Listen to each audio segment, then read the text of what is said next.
여러분, 지금 밀라노에서 들려오는 금메달 소식에 온 나라가 들썩이고 있죠. 그런데 솔직히 가슴 한구석에서 이런 생각해 보신 적 없나요? 와, 저 선수 정말 부럽다. 이제 평생 연금 나오겠네.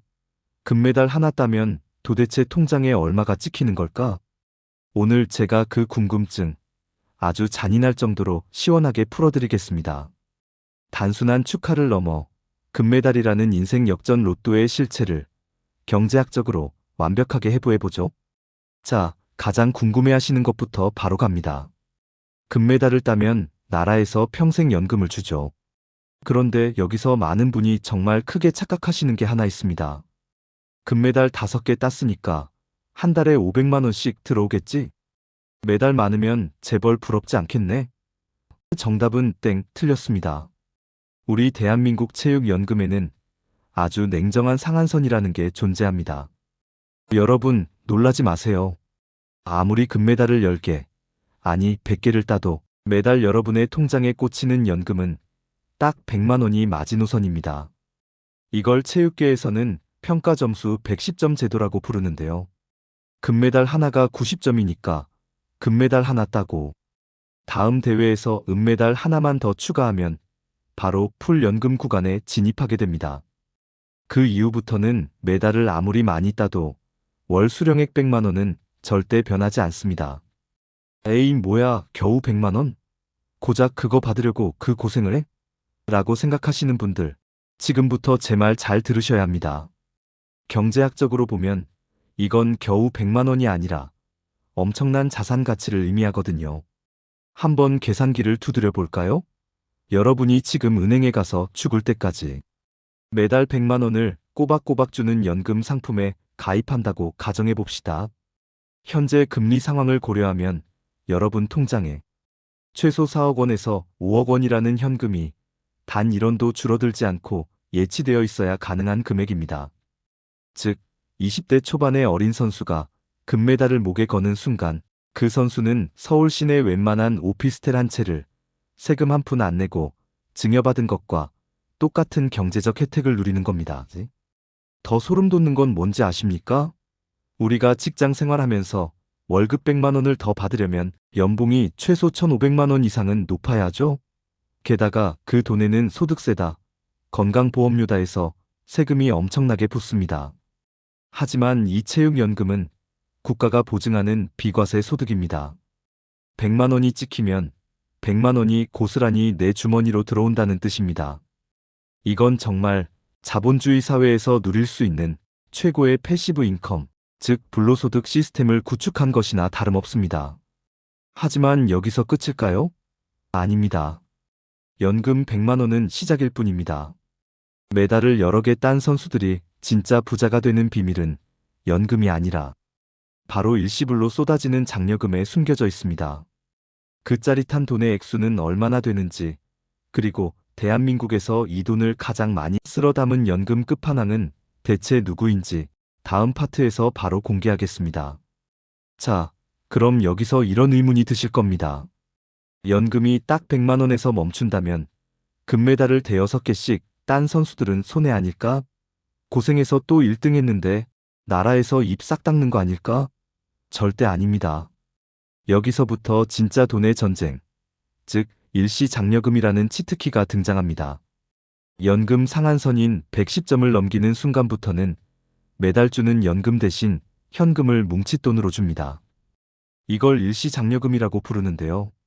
올림픽 금메달 기준으로 10점당 500만 원 정도가 계산됩니다.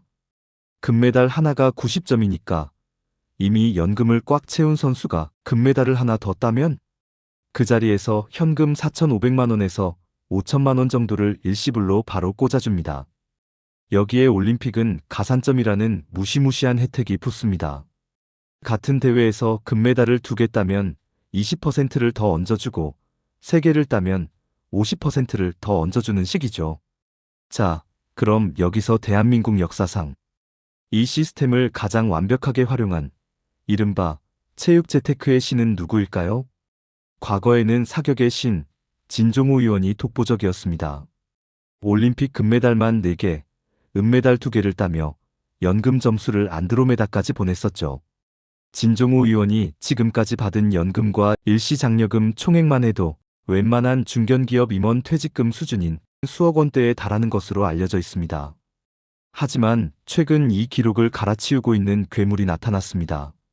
바로 양궁의 김우진 선수입니다. 김우진 선수는 이번 2024년 파리올림픽 3관왕을 포함해 통산 올림픽 금메달만 5개입니다. 대한민국 역대 최다 기록이죠. 이미 연금 상한액 100만 원은 10년 전쯤에 채웠을 거고 이번 대회에서만 받은 정부 포상금과 일시 장려금만 해도 수억 원입니다. 그런데 여러분, 이건 시작에 불과합니다. 진짜 노다지는 따로 있거든요. 바로 기업 포상금입니다. 양궁하면 떠오르는 현대차 그룹, 정의선 회장이 양궁 선수들에게 쏟아붓는 포상금은 그야말로 역대급입니다. 지난 도쿄올림픽 당시 3관왕이었던 안산 선수가 협회로부터 받은 포상금만 7억 원이 넘었습니다. 이번 김우진 선수의 경우 정부 포상금에 현대차 협회 포상금, 그리고 각종 광고 모델료까지 합치면 이번 올림픽 한 시즌에만 벌어들인 수익이 최소 15억에서 20억 원을 상회할 것으로 추정됩니다. 여러분, 4년 공부해서 고시 패스해도 평생 이만큼 벌기 힘든데 김우진 선수는 자신의 압도적인 전문성 하나로 단 몇 주 만에 자산가 반열에 오른 겁니다. 이게 바로 제가 여러분께 말씀드리고 싶은 인적 자본의 레버리지입니다. 자신의 가치를 극한으로 끌어올렸을 때 자본주의 시스템이 어떻게 보상하는지 이보다 더 완벽하게 보여주는 사례가 있을까요? 자, 그런데 국가와 기업은 왜 이렇게 막대한 돈을 선수 개인에게 퍼주는 걸까요? 단순히 운동 잘해서 기특하니까 주는 걸까요? 아닙니다. 여기에는 우리가 상상하지 못했던 2,600억 원짜리 거대한 경제적 계산서가 숨겨져 있습니다. 그 충격적인 이면을 다음 파트에서 바로 분석해드리겠습니다. 자, 이제 좀 더 냉정하게 따져봅시다. 선수 한 명에게 수십억 원을 퍼주고 평생 연금을 대주는 거 누군가는 아깝다고 생각할 수도 있습니다. 하지만 경제학자의 눈으로 보면요. 이건 국가가 할 수 있는 투자 중 가성비가 가장 높은 이른바 대박난 투자입니다. 현대경제연구소의 분석 결과에 따르면요. 이번 2026 밀라노 올림픽에서 우리 선수가 금메달을 하나 딸 때마다 발생하는 경제적 가치가 최소 2천억 원에서 많게는 2,600억 원에 달한다고 합니다. 아니, 메달 하나가 어떻게 2,600억 원이나 해? 라고 하실 텐데 여기에는 세 가지 강력한 경제 엔진이 숨어 있습니다. 첫 번째는 바로 K브랜드의 글로벌 광고 효과입니다. 여러분, 전 세계 수십억 명의 인구가 동시에 채널을 고정하는 이벤트가 올림픽 말고 또 있을까요? 우리 선수가 시상대 맨 위에서 태극기를 휘날리는 그 찰나의 순간, 전 세계 미디어에 노출되는 시간의 광고 가치만 따져도 약 1,700억 원이 넘습니다. 삼성이나 현대차 같은 기업들이 전 세계에 수천억 원의 광고비를 쏟아부어도 얻기 힘든 신뢰와 이미지를 우리 선수가 단 몇 분 만에 전 세계인의 뇌리에 박아버리는 겁니다. 이건 국가 브랜드라는 자산 가치가 폭등하는 순간이죠. 두 번째는 내수 시장을 흔드는 엔도르핀 경제입니다. 신기하게도 금메달 소식이 들려오면 그날 저녁 전국의 치킨집과 맥주집 매출이 수직으로 상승합니다. 단순히 기분이 좋아서 먹는 게 아닙니다. 국민적 자부심이 올라가면 위축됐던 소비 심리가 살아나고 이것이 실제 지갑을 열게 만드는 트리거가 됩니다. 연구에 따르면 메달 하나가 유발하는 내수 소비 진작 효과만 약 160억 원에서 최대 700억 원에 이릅니다. 나라 전체에 거대한 활력 증진제를 주입하는 꼴이죠. 마지막 세 번째, 이게 진짜 무서운 건데요. 바로 기업의 수출 경쟁력입니다. 대한민국 선수가 세계 1위를 하는 모습을 보면 전 세계 소비자들은 한국 기술력도 저만큼 뛰어난가? 라는 무의식적인 연결고리를 만듭니다. 실제로 올림픽 이후 한국 제품의 선호도가 급상승한다는 데이터는 이미 차고 넘칩니다. 결국 선수가 따낸 금메달은 우리 기업들이 해외 시장에서 물건을 하나라도 더 팔 수 있게 만드는 무형의 영업사원 역할을 하는 겁니다. 결국 국가는 선수에게 10억, 20억을 투자해서 국가 전체적으로 2,600억이라는 거대한 수익을 회수하는 셈입니다. 수익률로 따지면 무려 2만%가 넘는 경이로운 비즈니스인 거죠. 이러니 국가가 어떻게 연금을 안 줄 수가 있겠습니까? 하지만 우리가 여기서 잊지 말아야 할 사실이 하나 더 있습니다. 금메달리스트들이 이 막대한 부와 영광을 얻기 위해 치른 대가는 무엇일까요?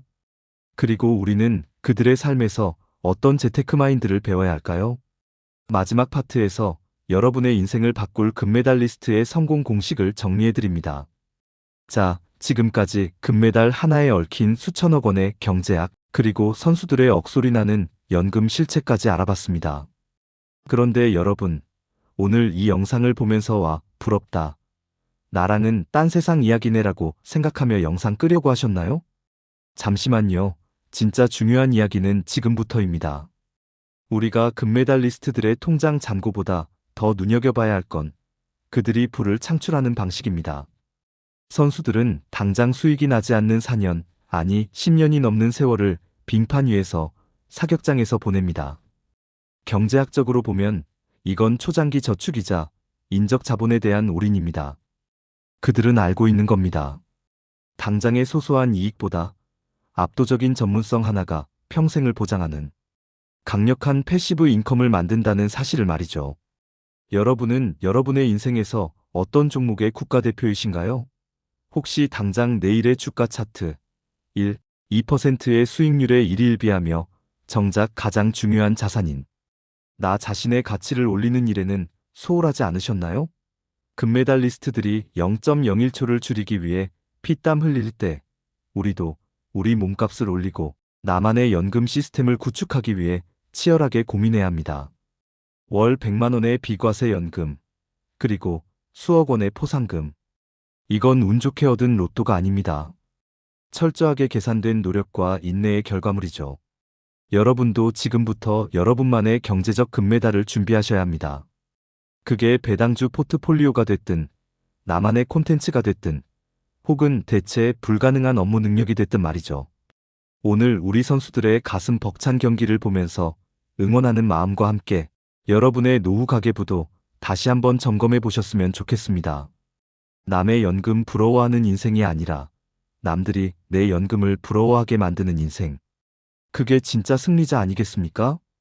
오늘 영상이 여러분의 경제적 시야를 조금이라도 넓혀드렸다면 구독과 좋아요, 그리고 알림 설정까지 꼭 부탁드립니다.